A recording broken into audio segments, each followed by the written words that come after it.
तो जय हिंद आप सभी को। आज हम लोग टेंस का कॉन्सेप्ट और स्ट्रक्चर का कॉन्सेप्ट को पूरा करेंगे और ये सीरीज आगे चलता ही रहेगा। अपन पूरा टेंस कवर करेंगे, बहुत बेसिक से बहुत एडवांस तक अपन लोग जाएंगे।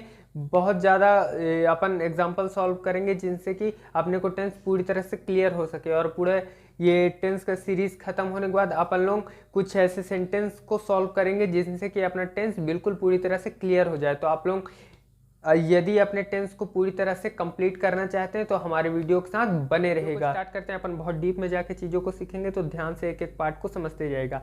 तो सबसे पहले अपन थोड़ा प्रैक्टिकल से समझने की कोशिश करते हैं कि जो टेंस के 3 टाइप्स होते हैं वो क्यों होते हैं। जैसे अपन ने समय को 3 टाइप से अपन समझ सकते हैं कि एक प्रेजेंट टेंस हो गया। प्रेजेंट टेंस क्यों है? क्योंकि अभी अपन जो एक समय जानते हैं वो वर्तमान होता है, एक जो बीता हुआ कल उस समय को जानते हैं यानी पास्ट हो गया, और एक फ्यूचर को जानते हैं, एक्सपेक्ट करते हैं कि फ्यूचर ऐसा होगा। तो समय कितने टाइप से होते हैं? समय बेसिकली 3 टाइप से होते हैं। तो यहाँ पे समय को इसलिए 3 टाइप में कैटेगराइज किया गया है कि प्रेजेंट टेंस, पास्ट टेंस और फ्यूचर टेंस। ये कहाँ से आते हैं? क्योंकि अपने को पता है कि समय 3 टाइप से होते हैं। अब बेसिकली ये समझते हैं कि इंग्लिश ग्रामर में टेंस को क्यों बनाया गया है। तो हमें इंग्लिश ग्रामर के अंदर एक ऐसे स्ट्रक्चर की ज़रूरत थी जो हमें ये बता सके कि कोई काम किस समय में हुआ है और वो कितना हुआ है। तो अपन को समय तो पता चल गया कि हाँ इस समय 3 टाइप से होते हैं, लेकिन जो काम है उनको अपने को कैटेगराइज करना था। इसीलिए जो ये टेंस होते हैं इनके सबके 4 सब टाइप्स बनाए गए। क्या क्या होते हैं वो? इंडेफिनेट होता है, एक कंटिन्यूअस होता है, एक परफेक्ट होता है और एक परफेक्ट कंटिन्यूअस होता है। इन सबको अपन बहुत डीपली डिस्कस करेंगे, क्यों होता है, कैसे होता है, सब समझते हैं। तो अपन ने समय को तो डिफाइन कर लिया था, अब बारी था काम को अपने को बताने के लिए कि काम को भी बताना था। तो अपन अब काम को समझने की कोशिश करते हैं। अपन काम को कितने तरह से जानते हैं? एक काम अपन वो जानते हैं जो चल रहा होता है कि हाँ अपन सो रहे हैं, खा रहे हैं, पी रहे हैं, जा रहे हैं कहीं। ये मतलब काम की कंटिन्यूटी को अपन जब दर्शाते हैं, जो काम चल रहा होता है, तो उसे बताने के लिए अपन कंटिन्यूअस का इस्तेमाल करते हैं। चाहे वो प्रेजेंट में हो, चाहे वो पास्ट में हो, चाहे वो फ्यूचर में हो। जैसे एग्जाम्पल समझते हैं, यदि मुझे प्रेजेंट का एग्जाम्पल लेना है कंटिन्यूअस का, तो मैं क्या कहूँगा कि मैं जा रहा हूँ। वही मुझे पास्ट में यदि कहना हो तो मैं क्या कहूँगा? मैं जा रहा था। वही मुझे फ्यूचर में कहना हो तो मैं क्या कहूँगा? मैं जा रहा होऊंगा। तो ये जो सब टाइप्स हैं ये हर टेंस के एक ही तरह होते हैं। तो अपन ने कंटिन्यूअस को तो समझ लिया कि जहाँ भी काम की कंटिन्यूटी को अपन दर्शाएंगे वहाँ कंटिन्यूअस टेंस होगा। एक कॉन्सेप्ट है, इसको पकड़ लीजिएगा, फिर अपने को कहीं दिक्कत नहीं आने वाली है। तो अपन ने ये समझ लिया कि जहाँ भी काम चल रहा होगा वहाँ क्या होगा? कंटिन्यूअस होगा। ठीक, अब अपन बात करते हैं परफेक्ट की। परफेक्ट का इस्तेमाल क्यों करते हैं? परफेक्ट नाम से ही समझ में आ रहा कि पूरा। परफेक्ट मीन्स क्या है? कंप्लीट। तो उसी तरह जो काम अपन कंप्लीट कर चुके होते हैं यानी 100% वो पूरा हो चुका है, तो उन तरह के कामों को दर्शाने के लिए अपन परफेक्ट का इस्तेमाल करते हैं। जैसे मुझे यदि प्रेजेंट में परफेक्ट का एक एग्जाम्पल लेना है तो क्या कहूँगा? मैं अपना होमवर्क कर चुका हूँ, यानी जो होमवर्क करने का काम है वो मैं पूरा कर चुका हूँ। वही मुझे यदि पास्ट का उदाहरण देना है, पास्ट परफेक्ट का, तो मैं क्या कहूँगा? मैं अपना होमवर्क कर चुका था, यानी पहले मैंने अपना होमवर्क जो है वो पूरा कर लिया था, मतलब काम को कंप्लीट कर लिया था। वही यदि मुझे फ्यूचर में कहना है तो मैं क्या कहूँगा कि मैं 2 सालों में ये काम कर चुका होऊंगा मैं। ठीक, ये तो अपन जहाँ भी काम को पूरे होने को दर्शाएं, यानी काम जहाँ पे भी अपना पूरा हो चुका हो, तो वहाँ पे अपन क्या इस्तेमाल करेंगे? परफेक्ट का। तो ये मेन बेसिक है, आप इसे समझिएगा, हर जगह काम आने वाला है। आप लोग इतने बेसिक से नहीं सीखते हैं, इसलिए टेंस पूरा नहीं सीख पाते हैं और आपको दिक्कत होता है। तो अपन लोग इसीलिए अपना ये मतलब मुहिम ही है कि आप लोगों को टेंस को पूरी तरह से क्लियर कर दिया जाए। तो आप लोग धीरे धीरे इन सब बेसिक्स को समझते जाइए। तो यहाँ पे परफेक्ट का इस्तेमाल इसलिए किया जाता है कि अपन काम के पूरे होने को दर्शा सकें। और कुछ काम ऐसे होते हैं जो ना तो पूरे हुए होते हैं ना ही चल रहे होते हैं, वो डेफिनेट नहीं होते हैं। तो उनको दर्शाने के लिए अपन ने क्या कर दिया? डेफिनेट का उल्टा इनडेफिनेट, यानी जो काम पूरा नहीं है ना ही हो रहा है, डेफिनेट नहीं है। तो उस तरह के काम को दर्शाने के लिए अपन ने क्या लिख लिया? इनडेफिनेट का इस्तेमाल कर लिया। तो ये इसके जो एग्जांपल्स हैं वो कैसे होते हैं? जैसे मैं जाता हूँ, अब इसमें पता चल रहा है कि मैं जा रहा हूँ या जा चुका हूँ। मैं जाता हूँ, मैं खाता हूँ, मैं पीता हूँ।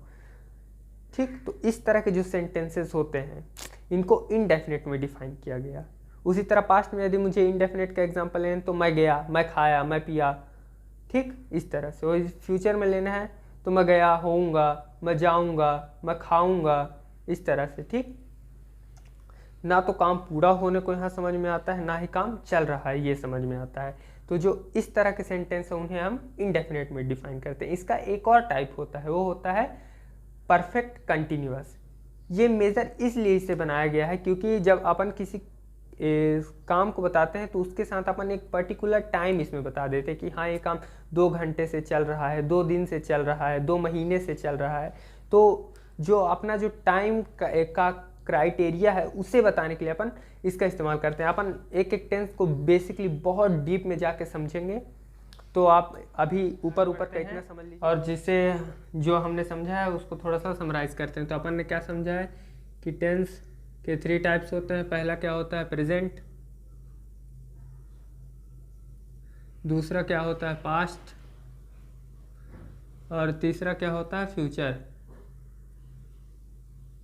ठीक, ये अपन ने ये तीनों चीज समझा है अभी। और इनके जो 4 सब टाइप्स होते हैं वो कौन कौन से होते हैं। पहला इंडेफिनेट, दूसरा क्या होता है कंटिन्यूअस, तीसरा क्या होता है परफेक्ट, और चौथा क्या होता है परफेक्ट कंटिन्यूअस। ठीक, चौथा ये होता है। चारों के सब टाइप से ही होंगे। आप लोग चाहें तो इसे नोट कर सकते हैं, फिर अपन आगे समझते हैं। तो स्ट्रक्चर में आगे बढ़ने से पहले मैं आपको कुछ इंग्लिश की बहुत इंपॉर्टेंट चीज़ें जो आपके आगे टेंसेस में बहुत ज़्यादा काम आने वाले हैं, पहले वो बता देता हूँ। आपने जो हिंदी में अपन कोई शब्द बोलते हैं, हिंदी का जो स्ट्रक्चर होता है वो अलग होता है, और जो इंग्लिश का स्ट्रक्चर होता है ये अलग होता है। तो इन दोनों में क्या डिफरेंस है ये अपन समझते हैं थोड़ा सा। तो हिंदी में जब अपन किसी भी शब्द को बोलते हैं तो क्या बोलते हैं, सबसे पहले कर्ता लेते हैं, फिर कर्म होता है, फिर उसके बाद क्रिया अपन लास्ट में बताते हैं, क्रिया यानी काम को। लेकिन जब अपन इसी को इंग्लिश में बोलते हैं तो सबसे पहले अपन क्या बोलते हैं, सब्जेक्ट लेते हैं, फिर वर्ब लेते हैं, उसके बाद ऑब्जेक्ट लेते हैं। ये मोस्ट इंपॉर्टेंट चीज़ है जो आपको समझना चाहिए। इसी से आप स्ट्रक्चर का आधे ज़्यादा कॉन्सेप्ट इसी पे डिपेंड करता है। तो अपन को यहाँ पे क्या समझ में आ रहा है, कर्ता कौन होता है, सब्जेक्ट। कर्ता मीन्स क्या होता है, सब्जेक्ट, यानी जो काम को कर रहा है। जैसे मैं जा रहा हूँ तो मैं यहाँ क्या हूँ, मैं करता हूँ, क्योंकि जाने का काम कौन कर रहा है, मैं कर रहा हूँ।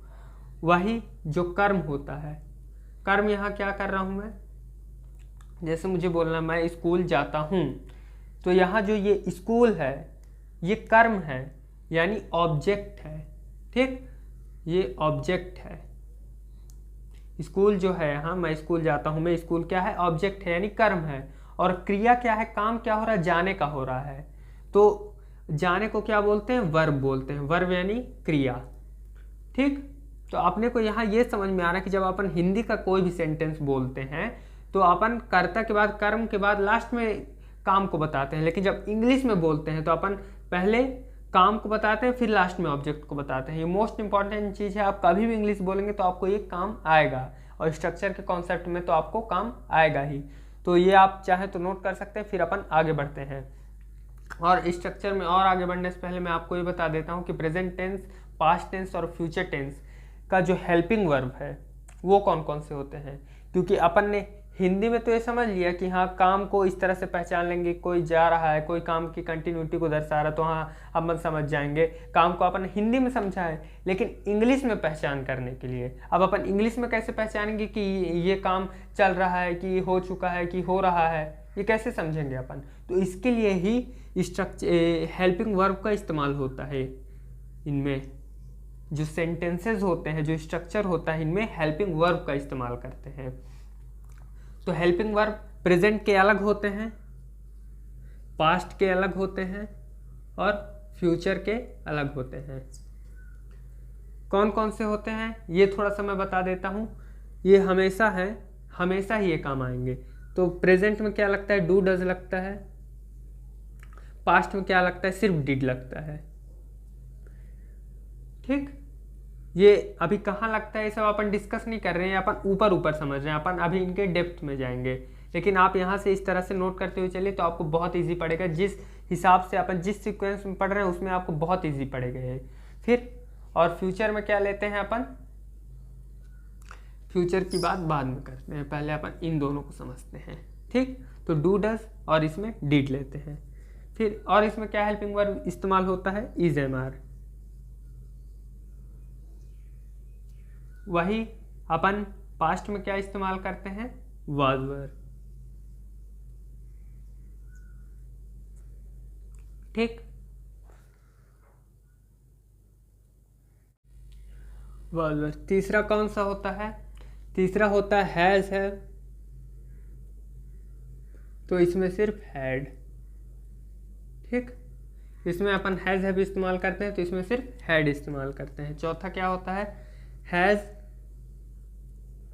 हैव, इनके साथ बीन लग जाता है, यानी हैज़ बीन हैव बीन, और इसमें सिर्फ क्या होता है, हैड बीन। सिंपल, इसमें समझने नहीं किसके साथ क्या लगाना है। और इनके भी मैं आपको ऐसे ट्रिक्स बताऊंगा कि आप लोग ये सब बहुत ईजी समझ जाएंगे किसके साथ क्या लगाना है। तो अपन हेल्पिंग वर्ब का कॉन्सेप्ट समझा। हेल्पिंग वर्ब किस लिए होते हैं, अपन को जो स्ट्रक्चर बनाते हैं इसमें हेल्पिंग वर्ब का क्या रोल है ये हमें बता दे। इससे हमें ये पता चल जाता है कि ये जो सेंटेंस है ये किस टेंस का है, और ये काम को भी बताता है कि हाँ ये काम कितना हो रहा है या हो चुका है। तो वहाँ पे अपन हेल्पिंग वर्ब का इस्तेमाल करते हैं। और किस टेंस के क्या हेल्पिंग वर्ब होते हैं ये भी अपन ने थोड़ा बहुत देख लिया है। तो अपन आगे बढ़ते हैं और स्ट्रक्चर का मेन कॉन्सेप्ट समझते हैं। अपन ने स्ट्रक्चर का कुछ कॉन्सेप्ट समझ लिया है कि हाँ स्ट्रक्चर इंग्लिश में किस तरह से बनते हैं। तो इंग्लिश का स्ट्रक्चर किस तरह से बनता है अपने को यहाँ उससे फोकस करना है। इंग्लिश का सबसे पहले क्या लेते हैं अपन, सब्जेक्ट, उसके बाद क्या लेते हैं अपन, वर्ब, उसके बाद लास्ट में क्या आता है, ऑब्जेक्ट आता है। लेकिन यहाँ क्या है, यहाँ टेंस है अपने साथ, तो टेंस में अपन क्या करेंगे, हेल्पिंग वर्ब लेंगे टेंस को जानने के लिए। तो यहाँ पे क्या कर देंगे, हेल्पिंग वर्ब, उसके बाद वर्ब, फिर लास्ट में ऑब्जेक्ट। ये क्या है, ये जो इंग्लिश का स्ट्रक्चर है ये उसका सीक्वेंस है। अब इसी सीक्वेंस में अपन हर टाइप के जो सेंटेंस होते हैं, affirmative sentence, interrogative sentence, negative sentence, negative interrogative sentence, उन सबको इसी स्ट्रक्चर में ढालते जाएंगे। लेकिन उसके कुछ ट्रिक्स हैं, आप वो भी लिख लीजिए। जो अफर्मेटिव सेंटेंस है, पहला ट्रिक मैं आपको पहले एक ट्रिक बता दे रहा हूँ, बहुत ज़्यादा काम आने वाला है आपका। जो अफर्मेटिव सेंटेंस है, प्रेजेंट और पास्ट के जो अफर्मेटिव सेंटेंस हैं, ठीक, प्रेजेंट और पास्ट के अफर्मेटिव सेंटेंस क्या होता है, जिनका जवाब अपन हाँ में देते हैं, ठीक, उन्हें अफर्मेटिव सेंटेंस कहते हैं। जैसे मैं जाता हूँ, मैं खाता हूँ, मैं पीता हूँ, ये सब अफर्मेटिव सेंटेंस में आते हैं, जिनका जवाब अपन हाँ में देते हैं। तो उस टाइप के सेंटेंस को, प्रेजेंट और पास्ट के जो उस टाइप के सेंटेंस होते हैं अफर्मेटिव सेंटेंस, उनको अपन जब स्ट्रक्चर के फॉर्म में डालते हैं तो इनमें हेल्पिंग वर्ब नहीं लगता है, सिर्फ इनमें हेल्पिंग वर्ब नहीं लगता है। याद रखिएगा, ये मोस्ट इंपॉर्टेंट चीज़ है कि पास्ट और प्रेजेंट और पास्ट का जो अफर्मेटिव सेंटेंस है इनमें हेल्पिंग वर्ब नहीं लगता है। दूसरा, जो परफेक्ट टेंस है,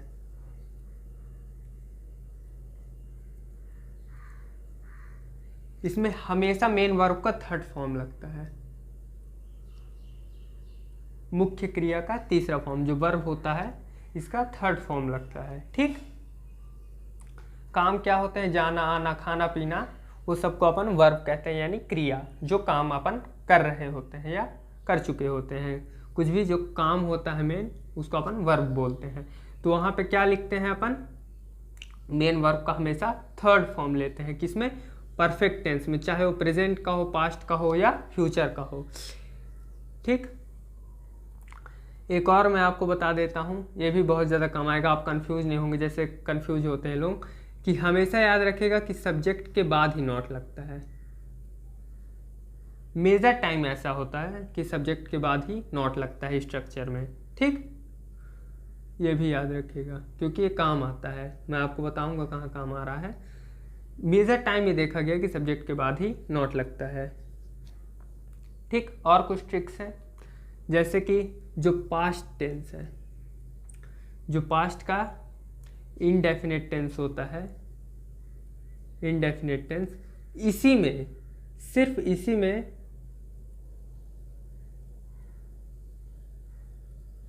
मेन वर्ब का सेकेंड फॉर्म लगता है, सिर्फ इसी में, पूरे टेंसों में सिर्फ जो पास्ट का इनडेफिनेट है इसी मेन वर्ब का सेकेंड फॉर्म लगता है। ठीक, फिर अपन आगे और ट्रिक्स डिस्कस करेंगे। तो आगे बढ़ते हैं अपन और सभी तरह के जो सेंटेंस हैं उनमें इसे ढाल करके और डीपली इसे डिस्कस करते हैं। एक लास्ट ट्रिक आपको बता देता हूँ, ये भी मोस्ट इम्पॉर्टेंट है, कि किसी भी टेंस का कंटिन्यूअस, जो किसी भी कंटिन्यूअस टेंस में हमेशा आईएनजी लगेगा ही लगेगा। कंटिन्यूअस चाहे किसी भी टेंस का, प्रेजेंट पास्ट फ्यूचर, इसका जो मेन वर्ब होगा इसके साथ आईएनजी लगेगा ही लगेगा। मेन वर्ब यानी क्रिया के साथ, जैसे प्ले है तो प्लेइंग हो जाएगा, यदि कंटिन्यूअस टेंस है तो गो है तो गोइंग हो जाएगा। इस तरह से कंटिन्यूअस टेंस किसी का भी हो, उसका जो मेन वर्ब है उसके साथ आईएनजी लगेगा ही लगेगा। ये भी पॉइंट आप नोट करके रखें।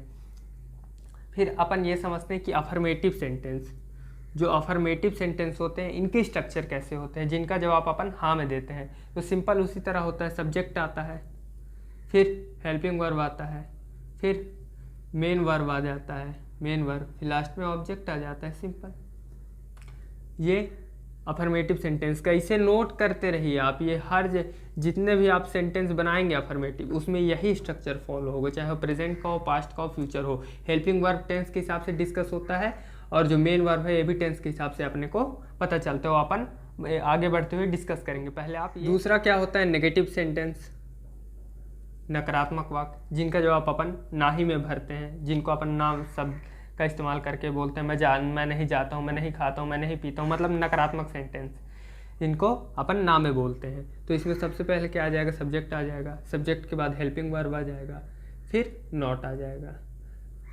याद रखिएगा, मैंने ट्रिक में भी आपको बताया है कि लगभग टाइम सब्जेक्ट के बाद ही नॉट आता है, नॉट के बाद सब्जेक्ट नहीं आता है। तो याद रखिएगा, बहुत लोग इसमें कंफ्यूज होते हैं। तो यहाँ भी सब्जेक्ट के बाद ही नॉट आया है। ठीक, उसके बाद मेन वर्ब आ जाएगा, मेन वर्ब का कौन सा फॉर्म लगेगा और हेल्पिंग वर्ब क्या होगा, टेंस के हिसाब से होगा, फिर लास्ट में ऑब्जेक्ट। ये याद रखिएगा, इस सीक्वेंस, ये बहुत इजीली अपन समझ रहे हैं। इसके बाद अपने को कहीं कोई दिक्कत नहीं आने वाला है। बस स्ट्रक्चर में रख के अपने को सेंटेंस ट्रांसलेट करते जाना है, आपको कोई दिक्कत नहीं आएगा। रटना बिल्कुल नहीं है, समझना है। आपको पूरे कॉन्सेप्ट को इजीली समझा रहा हूँ, इसीलिए मैं। फिर क्या होता है, एक अफर्मेटिव सेंटेंस हो गया, निगेटिव सेंटेंस हो गया, फिर होता है इंट्रोगेटिव सेंटेंस यानी प्रश्नवाचक वाक्य। ये दो टाइप के होते हैं, एक WH फैमिली के साथ होता है यानी डबल इंट्रोगेटिव, और एक सिंपल इंट्रोगेटिव होता है। तो इसे अपन समझते हैं पहले इंट्रोगेटिव को। ये किस टाइप के होते हैं, जो इंट्रोगेटिव होते हैं सिर्फ इनका जवाब अपन हाँ या ना में दे सकते हैं। जैसे मैंने आपसे पूछा कि आपका नाम क्या है, तो आपको इसका जवाब तर्क संगत देना पड़ेगा कि मेरा नाम ये है। तो वहाँ पे आपको वो डबल इंट्रोगेटिव का वाक्य होता है। लेकिन जैसे मैंने पूछा कि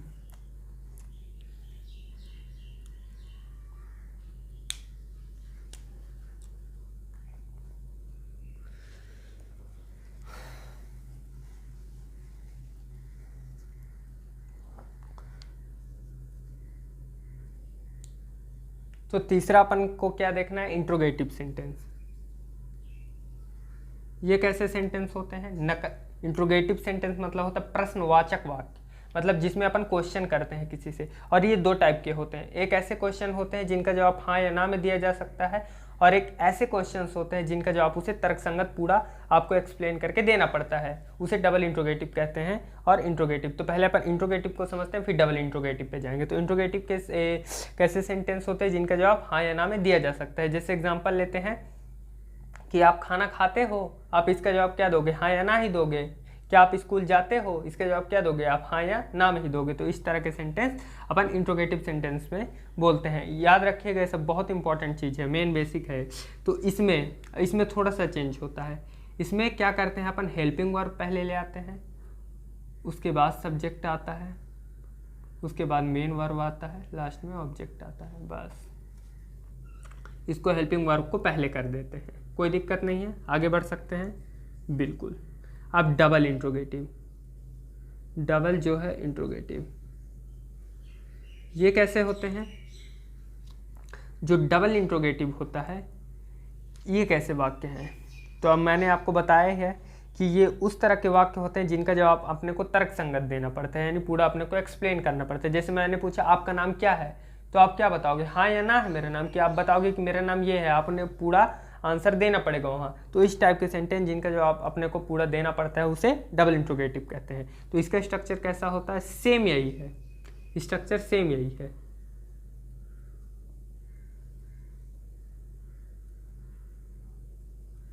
बस क्या करना है, इसके जस्ट पहले आपको WH फैमिली लगा देना है। WH फैमिली क्या होता है? WH फैमिली वाट हो गया,